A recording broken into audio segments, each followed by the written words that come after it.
Students, आजपासून आपण तुमचे सायन्सचे ऑनलाईन व्हिडिओ लेक्चर्स आजपासून स्टार्ट करत आहोत.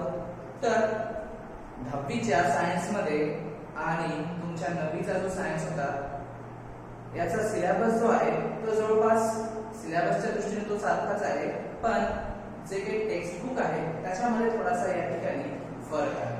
तो फरक कसा, तर 9thला तुमचं जे सायन्सचं बुक होतं ते पूर्ण एकच बुक होतं तुम्हाला आणि जवळपास 18 काहीतरी चॅप्टर्स त्याच्यामध्ये तुम्हाला कव्हर करण्यात आले होते, देण्यात आले होते. पण या वर्षी जे आहे या इयरला तुम्हाला सायन्सचे पुस्तकांचे 2 पार्ट्स या ठिकाणी दिले. एक आहे पार्ट 1 आणि दुसरा आहे पार्ट 2. तर पार्ट 1 आणि पार्ट 2 हे जे 2 टेक्स्ट बुक तुम्हाला या ठिकाणी दिले यात बेसिकली डिफरन्स काय आहे, तर सायन्सचा जो पार्ट 1 आहे याच्यामध्ये तुमचा फिजिक्स आणि केमिस्ट्री हे 2 जे सब्जेक्ट आहेत ते कव्हर करण्यात आलेले आहे आणि पार्ट 2 जो आहे त्याच्यामध्ये बायोलॉजी आणि ईव्हीएस चे तुमचे काही चॅप्टर्स त्याच्यामध्ये कव्हर करण्यात आलेले आहे.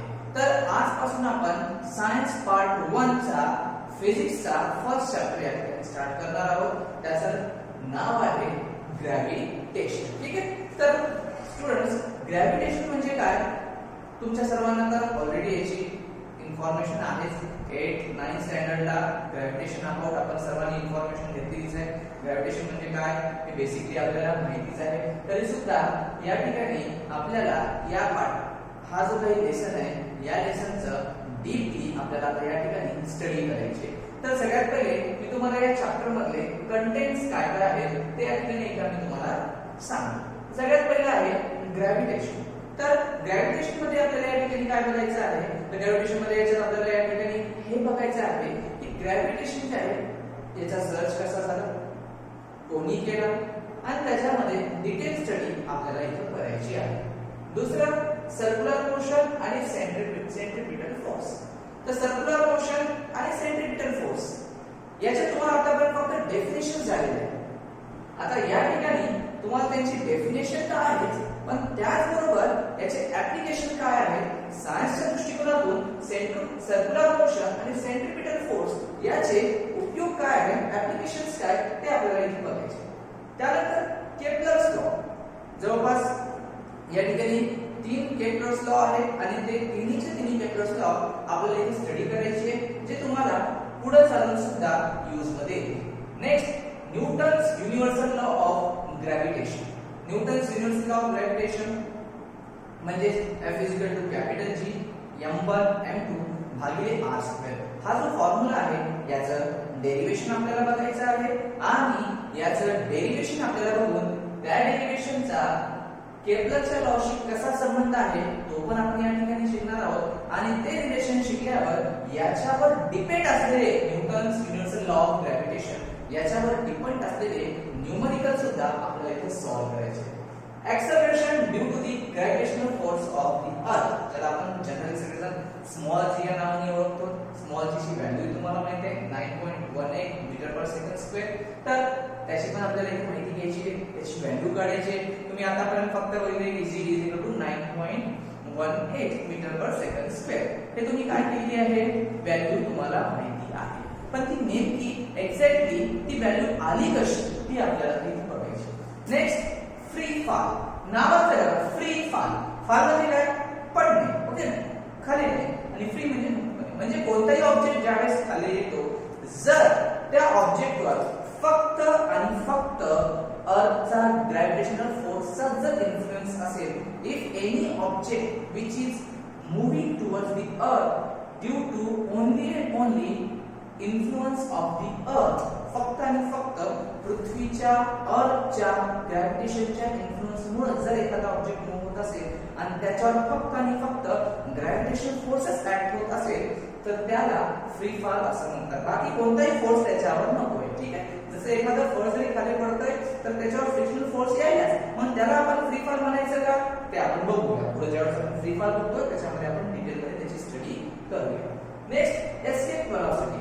तर एस्केप व्हेलॉसिटी म्हणजे नावाचं एस्केप. एस्केप म्हणजे मूव्ह होणे, निघून जाणे. ठीक आहे. एखादा सॅटेलाइट आहे, एखादा कोणतीही गोष्ट आहे, जर आपल्याला त्याला अर्थच्या ऑर्बिट मध्ये लॉन्च करायचं, that means if we have to launch any satellite into the earth orbit, that time first we need, आपल्याला काय लागेल त्या ठिकाणी, we need to, त्याला काय करावं लागेल आपल्याला पृथ्वीच्या ग्रॅव्हिटेशनल फोर्स मधून बाहेर काढावं लागेल. Okay, it is need to move away from the earth gravitational force.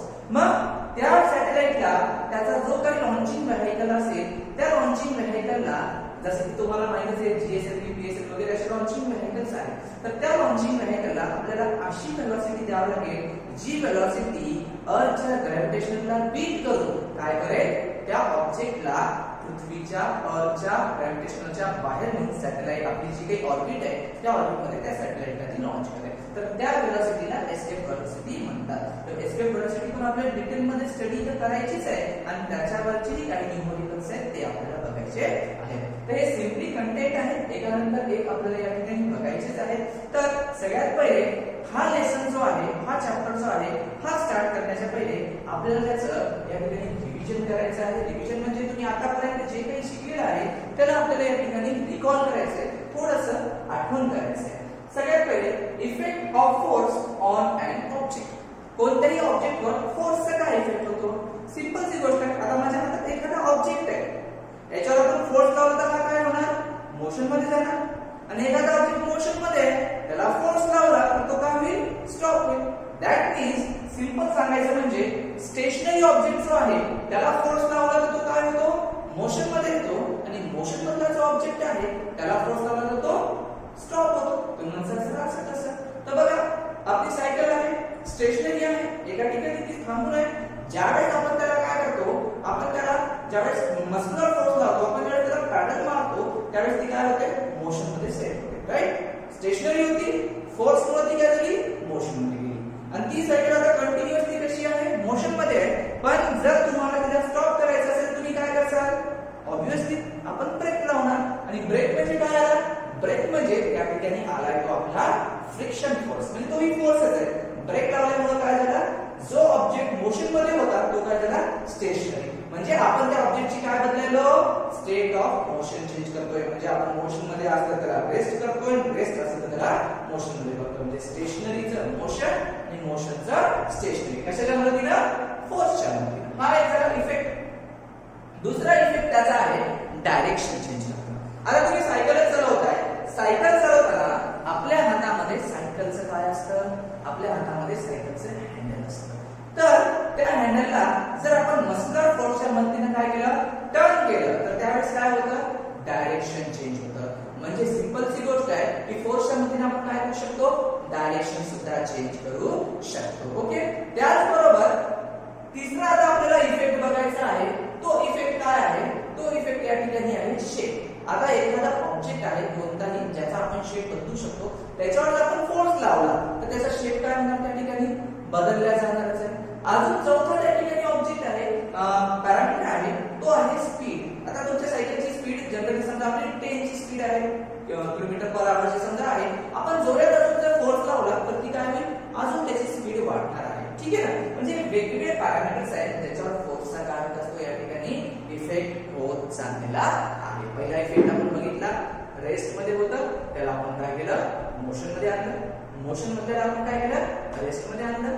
त्याचं डायरेक्शन बदललं आणि त्याचबरोबर डायरेक्शनच्या नंतर आपण त्याचा शेप बदलला, त्याची स्पीड वाढवली. असे वेगवेगळे इफेक्ट आहेत फोर्सचे जे कोणावर असतात? ऑब्जेक्टवर होत असतात. नेक्स्ट आहे टाइप ऑफ फोर्सेस. आता बघा तुम्ही कोणते कोणते टाइप ऑफ फोर्सेस शिकलेले आहात आजपर्यंत? तर सगळ्यात पहिला आपण जो टाइप ऑफ फोर्सेस शिकलेला आहे, सगळ्यात पहिला आहे तुमचा मस्क्युलर फोर्स जो आहे तो आपण या ठिकाणी बघितलेला आहे. मस्क्युलर फोर्सच्या नंतर तुम्ही या ठिकाणी बघितलेला आहे फ्रिक्शन फोर्स आहे.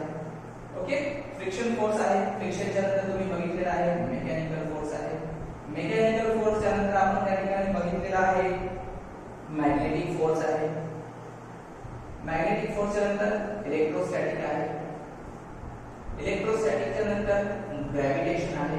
असे डिफरंट टाइपचे फोर्सेस तुम्हाला काय झालेले आहेत या ठिकाणी झालेले आहेत. ओके, अजून अनेक टाइप्स आहेत त्याच्यामध्ये. त्यानंतर आता लास्टली आपल्याला शिकायचं आहे या ठिकाणी ग्रॅव्हिटेशनल फोर्स. बघा तुम्हाला हे माहितीच आहे की या युनिव्हर्स मध्ये प्रत्येक जे काही दोन ऑब्जेक्ट आहेत त्या दोन ऑब्जेक्ट मध्ये काय आहे? Gravitation force. त्या ऑब्जेक्ट मध्ये काय आहे, ग्रॅव्हिटेशन फोर्स आहे. ठीक आहे, ग्रॅव्हिटेशन फोर्स ही एक युनिव्हर्सल फोर्स आहे. ग्रॅव्हिटेशनल फोर्स ही काय आहे, युनिव्हर्सल फोर्स आहे. कोणत्याही दोन ऑब्जेक्ट मध्ये काय असतं, ग्रॅव्हिटेशनल फोर्स म्हणजे अट्रॅक्शन फोर्स त्या ठिकाणी असतं. फक्त ग्रॅव्हिटेशनल फोर्स म्हणजे तुम्ही आतापर्यंत काय केलेलं आहे, अर्थ जी आहे ती ऑब्जेक्टला अट्रॅक्ट करते, याला ग्रॅव्हिटेशन म्हणतात. ओके, हे तुम्ही माहित आहे. पण या ठिकाणी मी तुम्हाला त्याच्यामध्ये डीपली आता सांगतोय की ग्रॅव्हिटेशनल फोर्स ही फक्त एका ठिकाणची फोर्स नसून ती एक युनिव्हर्सल फोर्स आहे, जी each and every two objects मध्ये त्या ठिकाणी असतं. त्या दोन्ही ऑब्जेक्ट त्या ठिकाणी काय असतं, अट्रॅक्शन असतं. आणि त्याच्या डिटेल मध्ये आपल्याला आता या ठिकाणी काय करायचे आहे, त्याची आपल्याला स्टडी या ठिकाणी करायची आहे. तर स्टुडंट्स, आपल्याला आता या ठिकाणी ग्रॅव्हिटेशन बद्दल बघायचा आहे. नेक्स्ट पॉइंट आपला जो आहे, नेक्स्ट म्हणण्यापेक्षा या चॅप्टरचा जो पहिला पॉइंट आहे तोच आहे आपला ग्रॅव्हिटेशन हा पॉइंट. तर या ठिकाणी आता आपण ग्रॅव्हिटेशन हा पॉइंट इथं पाहणार आहोत. तर बघा, ग्रॅव्हिटेशन जे आहे, तर ग्रॅव्हिटेशनचा शोध जो आहे, त्या ग्रॅव्हिटेशनला कोणी सर्च केला? जर तुम्हाला माहिती असेल, प्रिव्हियसली तुम्हाला झालेलंच आहे की ग्रॅव्हिटेशनचा शोध लावलेला आहे तो सर आयझॅक न्यूटन यांनी. कोण लावलेला आहे? सर आयझॅक न्यूटन यांनी काय केलेला आहे, ग्रॅव्हिटेशनचा शोध त्यांनी लावलेला आहे. तर हा शोध कसा लावलेला आहे, तर जे काही पूर्वीपासून चालत आलेली एक माहिती आहे त्यानुसार सर आयझॅक न्यूटन एका ठिकाणी बसलेले होते आणि त्यांनी पुढे ऍपल ट्री पाहिला. त्यांनी पुढे काय पाहिलंय, ऍपल ट्री. त्या ऍपल ट्री वरून काय होऊ लागलाय, ऍपल खाली पडला. तर मग तो ऍपल ज्यावेळेस खाली फॉल झाला, तो ज्यावेळेस खाली पडला, त्यावेळेस आता हे तर एक नॅचरली गोष्ट आहे की ऍपल कुठं होणं, खाली पडणं, आणि ते नेहमीच पडत राहणार. पण त्याबद्दल विचार कोणाला आला होता, तो विचार कोणाला आला, सर आयझॅक न्यूटनला आला. न्यूटननी याचा विचार केला की why the apple is falling from tree onto the earth. तो ऍपल पृथ्वीवरच का पडत आहे याचा विचार न्यूटनने केला. why it is not moving upward, तो वरच्या बाजूने का जात नाही, तो डाऊनवर्ड व्हर्टिकली का येतोय याचा विचार त्यांनी केला.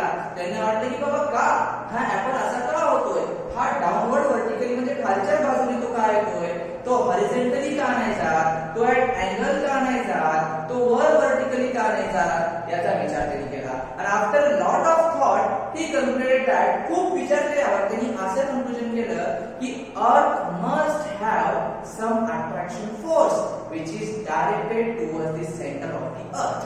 हा सगळा विचार केल्यावर त्यांनी एक निष्कर्ष काढला, एक कन्क्लुजन काढलं, ते म्हणजे की आपली जी अर्थ आहे त्या अर्थच्या सेंटर मध्ये एक अट्रॅक्शन फोर्स आहे आणि जे attraction force each and every ऑब्जेक्टला आपल्याकडे डायरेक्ट करते, म्हणजे तिच्याकडे काय करते, अट्रॅक्ट करते. ओके, तर बघा मी या ठिकाणी टिपिकली तुम्हाला फिगरद्वारे समजून सांगतो.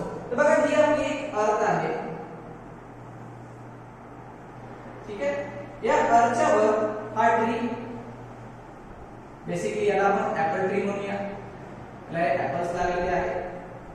तर एक ऍपल समजा राईट झाला तर पिकला, तर पिकलेला जो ऍपल आहे तो कुठे पडला, खाली अर्थच्या सरफेसवर पडला. न्यूटनला काय प्रश्न पडला, न्यूटनला प्रश्न पडला की व्हाय दिस ऍपल मूव डाऊनवर्ड व्हर्टिकली. तो डाऊनवर्ड खाली सरळ व्हर्टिकली का आला, तो डाऊनवर्ड व्हर्टिकली, तो हॉरिझॉन्टल का नाही गेला, ऍट अँड अँगल का नाही गेला, व्हर्टिकली का नाही गेला, हा क्वेश्चन न्यूटनला आला. आणि त्यावेळेस त्यांनी काय कन्क्लुजन काढलं, that time he concluded that earth must have some attraction force which is directed towards the center. ती फोर्स कुठे असेल, डायरेक्टेड टुवर्ड द सेंटर, अर्थच्या सेंटरला असेल. and if that attraction force is at perpendicular to the earth surface, हा अर्थचा surface आहे, हे gravitational attraction force आहे, म्हणजे ते काय झालं, अर्थच्या सरफेसला कसं आलेलं आहे, ते त्या ठिकाणी परपेंडिक्युलर आलेलं आहे. मग न्यूटनने पुढे असे अजून त्यांनी थॉट केला, पुढे त्यांनी असा विचार केला की हा जो काही अट्रॅक्शन फोर्स आहे म्हणजे ग्रॅव्हिटेशन फोर्स आहे, हा फोर्स फक्त या ऍपल मध्ये आणि अर्थ मध्येच आहे का, अर्थवर जेवढी ऑब्जेक्ट आहेत त्याच्यामध्ये अर्थ मध्येच आहे का अजून दुसऱ्या कोणामध्ये आहे.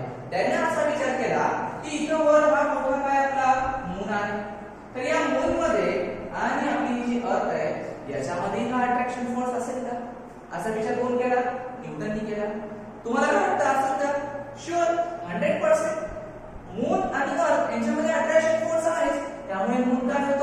अर्थ भोवती रोटेट होतो. त्याचबरोबर आपली अर्थ आहे आणि आपला जो आपली जी सोलर सिस्टीम आहे त्याचा आपला जो स्टार आहे सन, त्याच्यामध्ये काय आहे अट्रॅक्शन फोर्स आहे. त्यामुळे earth revolves around the sun. Okay, म्हणजे या ठिकाणी एवढंच आहे की या युनिव्हर्स मध्ये कोणतेही दोन ऑब्जेक्ट असू द्या, त्या प्रत्येक दोन ऑब्जेक्ट मध्ये काय असतो अट्रॅक्शन फोर्स असतो. इवन तुम्ही तुमचा मित्र तुमचा फ्रेंड जरी तुम्ही दोघे एकमेकाच्या बाजूला थांबलात तर त्यावेळेस तुमच्या दोघांमध्ये सुद्धा काय आहे अट्रॅक्शन फोर्स आहे. मग तुम्ही म्हणता सर मग या दोघांमध्ये आमचे अट्रॅक्शन फोर्स आहे तर आम्ही दोघं एकमेकाकडे का अट्रॅक्ट होणार नाही, तर त्याचं उत्तर देखील आपल्याला पुढे या चॅप्टर मध्ये काय करायचं आहे पाहायचं आहे. पण आताच्या वेळेला तुम्ही फक्त एवढं लक्षात ठेवा की every two object of the universe have attraction force. मग ते कोणतेही असो, या युनिव्हर्स मध्ये कोणतेही दोन ऑब्जेक्ट असू द्या त्यांच्यात अट्रॅक्शन फोर्स हा असणार म्हणजे असणार. ते मग ऍपल अर्थ असू द्या, अर्थ मून असू द्या, मून सन असू द्या, कोणी असू द्या, या युनिव्हर्स मध्ये दोन ऑब्जेक्ट मध्ये अट्रॅक्शन फोर्स असतो. आता बघा पुढचा जो आपला पॉइंट आहे तो पॉइंट आहे फोर्स अँड मोशन. ओके, पुढचा काय पॉइंट आहे आपला फोर्स आणि मोशन आपला. बघा मी तुम्हाला स्टार्टिंगला सांगितले फोर्सची इफेक्ट काय काय आहे, त्याच्यामध्ये मी तुम्हाला सांगितलेलं आहे की फोर्स जो आहे तो स्टेशनरी ऑब्जेक्टला मोशन मध्ये करतो, मोशन ऑब्जेक्टला तो स्टेशनरी करतो. त्याचबरोबर तो स्पीड जी आहे स्पीड पण चेंज करतो, डायरेक्शन चेंज करतो. तर या लेसन मध्ये तुम्हाला सांगितलेलं आहे की फोर्स इज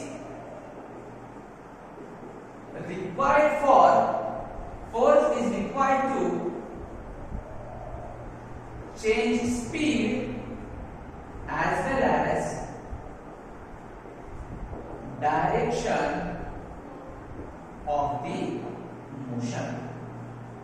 म्हणजेच काय फोर्स जो आहे तो आपली स्पीड चेंज करण्यासाठी आपल्याला लागतो आणि त्याचबरोबर डायरेक्शन ऑफ मोशन जो आहे तो चेंज करण्यासाठी सुद्धा आपल्याला कशाची या ठिकाणी आवश्यकता असते फोर्सची आवश्यकता असते. ते पण आहे की बाबा जे रेस्ट मध्ये आहे त्याला मोशन मध्ये आणायचं, मोशन मधल्याला रेस्ट मध्ये आणायचं, डायरेक्शन चेंज करण्यासाठी शेप चेंज त्याच्यासाठी फोर्स लागतो. पण या घरामध्ये आपल्याला बेसिकली फोकस कशावर आहे स्पीडवर आणि डायरेक्शन ऑफ मोशन. म्हणून ते रिलेशन दिलेलं आहे फोर्स अँड मोशनचं आणि सांगितलेलं आहे force is required to change the speed आणि डायरेक्शन ऑफ द मोशन. ठीक आहे, ओके. तर विद्यार्थ्यांनो आता आपल्याला या ठिकाणी रिव्हिजन मध्ये न्यूटन्स लॉज ऑफ मोशन या ठिकाणी आपल्याला काय करायचे आता शिकायचे आहे. Newton's laws of motion. तर न्यूटन्स लॉज ऑफ मोशन मधला न्यूटनचा पहिला लॉ काय सांगतो बघा आपल्याला, काय म्हणतो तो an object continues to remain at rest or in a state of uniform motion along a straight line unless an external unbalanced force acts on it. Okay, काय याचा मीनिंग काय, याचा अर्थ काय.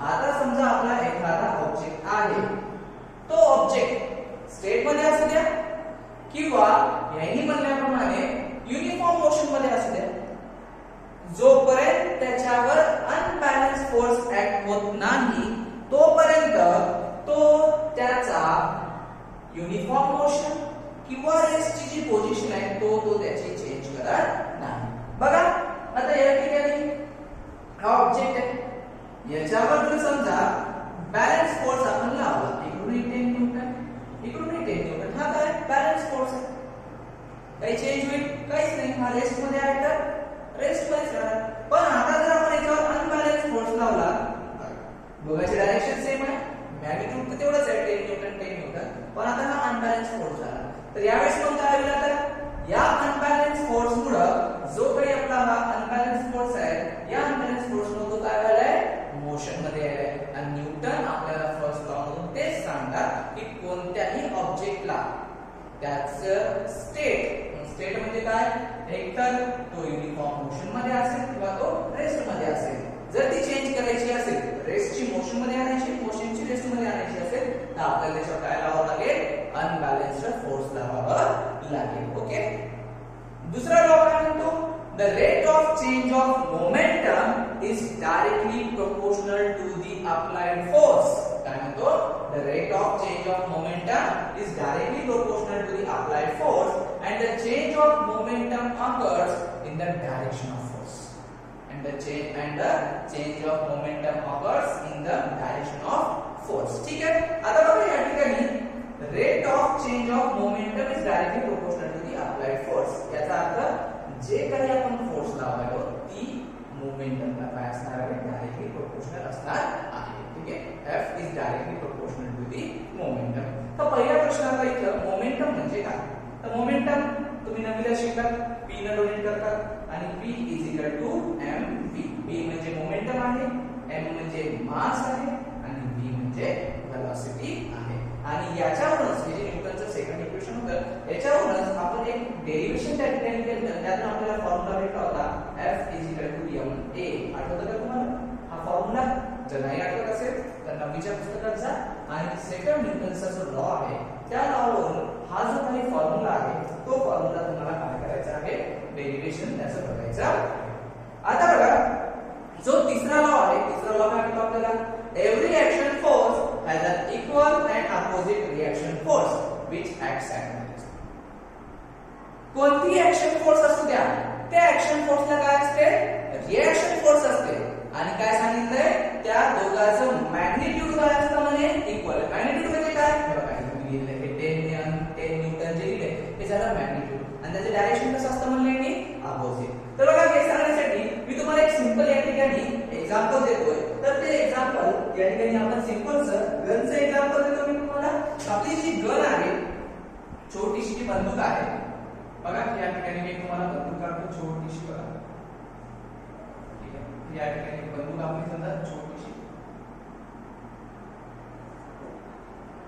ही बंदूक आहे, याचा एक ट्रिगर आहे. या बंदूकचं ज्यावेळेस आपण ट्रिगर प्रेस करूया, याच्यातून काय बाहेर निघणार, बुलेट बाहेर निघणार. तर ही कोणती फोर्स झाली, ऍक्शन फोर्स. आणि त्याच वेळेस हे ऍक्शन फोर्सचं जेवढं मॅग्निट्यूड असेल त्याच मॅग्निट्यूडची तेवढीच त्याला काय असणार आहे, त्याला अपोजिट कोणती फोर्स असणार आहे, रिएक्शन फोर्स असणार आहे. आणि या रिएक्शन फोर्स मुळे काय होतं, तुमची ही जी काही गन आहे ती गन थोडीशी मागे येते. जे तुम्ही नववीला बघलात, आणि गन जी आपली मागे येते त्या स्टेटला आपण काय म्हणतो, त्या पोर्शनला आपण काय म्हणतो, रिकॉइल म्हणतो. जे तुम्ही काय केलेलं आहे, गेल्या वेळेस शिकलेलं आहे. कोणतंही असू द्या ते, every action force has an equal and opposite reaction force which acts simultaneously. हे एक्झाम्पल आहे, आपण गेल्या वर्षी रॉकेट लॉन्चिंगचं एक्झाम्पल घेतलेलं आहे. ते पण कशावर ऍक्ट आहे, न्यूटनच्या थर्ड लॉवरच या ठिकाणी ऍक्ट आहे. ठीक आहे, तर स्टुडंट्स आता आपल्याला सर्क्युलर मोशन आणि सेंट्रिपिटल फोर्स बघायचा आहे. काय बघायचं आपल्याला, circular motion and centripetal force आता आपल्याला या ठिकाणी बघायचं. तर बघा सर्क्युलर मोशन आणि सेंट्रिपिटल फोर्स जे आहे हे बघण्यासाठी आपल्याला इथे एक एक्झाम्पल घ्यायचं. तुम्हाला काय करायची आहे, एक स्ट्रिंग घ्यायची. काय घ्यायची आहे, एक स्ट्रिंग म्हणजे साधा एक दोरा घ्यायचा. ओके, या स्ट्रिंगच्या एका एंडला तुम्हाला एक स्टोन टाईप करायचं आहे, एक भोंडा या ठिकाणी त्याला बांधायचा आहे. त्याचा सेकंड एंड जो आहे तो तुम्ही तुमच्या हातामध्ये धरा. ओके, स्ट्रिंग घेतली, त्याला आपण स्टोन टाईप केला आहे आणि दुसरा एंड आपण आपल्या हातात घेतलेला आहे. आता तुम्हाला त्याला काय करायचं आहे, त्या स्टोनला तुम्हाला सर्कल मध्ये मूव्ह करायचं. कसं मूव्ह करायचं आहे, सर्कल मध्ये. तर बघा याला ज्यावेळेस आपण सर्कल मध्ये मूव्ह करूया तर या प्रकारे हा स्टोन मूव्ह होईल. हा स्टोन आहे, ओके, हा आपला एलिमेंट आहे. तो या प्रकारे काय आहे, तुमचा सर्कल मध्ये तो काय होत आहे, या ठिकाणी मूव्ह होत आहे. ठीक आहे, तर सिंपल सी गोष्ट सांगायची तर आपण शेतामध्ये आपल्या गोफन असतं, त्या स्ट्रिंगला आपण मातीचे ढेकूळ जे आहे ते आपण या एंड मध्ये लावतो आणि सरळ आपण त्याला सर्क्युलर मोशन मध्ये काय करतो, फिरवतो. त्याच टाइपचे इथे करायचं आहे. मग आता या मोशन मध्ये मला सांगा, ही ऍक्टिव्हिटी जर आपण केली, एका एंडला आपण स्टोन काय केलेलं आहे, दुसऱ्या एंडला तुम्ही त्याला हातात धरलेला आहे आणि तुम्ही याला मूव्ह करताय. कसे, तेही सर्कल पाथ मध्ये. ओके, ज्यावेळेस आपण याला मूव्ह करत आहोत सर्क्युलर मोशन मध्ये, तर मला सांगा ह्या वेळेस या ठिकाणी या स्टोनवर आपण कोणता फोर्स ऍक्ट करत आहोत का, आणि जर ऍक्ट करत आहोत तर त्याचं डायरेक्शन काय असेल. तर पहिल्याचा आन्सर आहे yes, we are applying some force on that stone. या खंड्यावर आपण फोर्स अप्लाय करत आहोत and the आपण या ठिकाणी फोर्स ऍड करत आहोत आणि the direction of that force is towards us. आणि त्या फोर्सचं जे डायरेक्शन आहे ते डायरेक्शन कोणाकडे आहे? त्या फोर्सचं डायरेक्शन आहे आपल्याकडे. ठीक आहे. मग आता हा जो फोर्स कोणाकडे येतोय? आपल्याकडे येतोय. त्या फोर्सला काय म्हणलं जातं? सेंट्रीपिटल फोर्स असं म्हणलं जातं. बघा त्या ठिकाणी जर तुम्ही बघाल तो ऑब्जेक्ट आहे. तो ऑब्जेक्ट काय आपल्याला आहे? मूव्हिंग अराउंड अ सर्कल आहे आणि it is directed towards the centre of the circle. आणि त्या फोर्सला काय म्हणलं जातं? Centripetal force. म्हणजे सेंट्रीपिटल फोर्सची आपल्याला डेफिनेशन बघायची झाली तर त्याची सरळ डेफिनेशन हेच येतं. That means force acts on any object moving around a circle. काय म्हणलं आहे? Force acts on any object moving along a circle and it is directed towards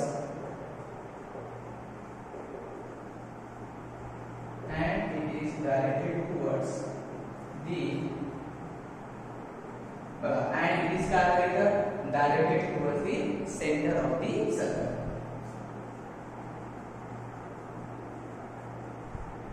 Is called as